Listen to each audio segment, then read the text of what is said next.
Video yathu lero tionesana mmene tingachekere kuti internet speed yathu ili bwanji. Tikuwereza kuti mwina mwake tifuna tipange zinthu zina zake komano sitikuziwa kuti internet yathuyo speed yake ili bwino kapena ayi. Ndiye mosataya nthawi tatiyentulisani kuti matani. Ndiye chimene mukuyenera kuchita ndikupita ku browser aliyense ndi apa ndikugwiritsa ntchito Google Chrome. Ndiye kuti mukasearcha kuti speed testing. Ndiye kuti website yake ndiyo yambiri yomwe. Apo mutangopita ku speedtest.net. Ndiye tisegula. Kenako apa tipanga go.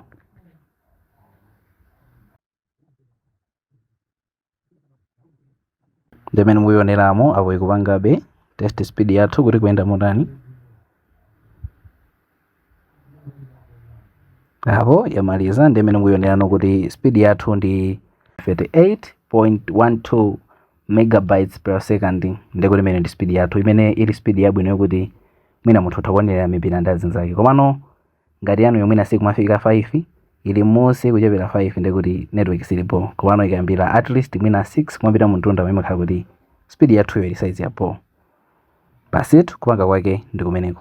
Nenga nufuna kuti ma videos ngati amene wawa asamakuphonye osayiwala kupanga follow. Tiyeni tionanso video satira.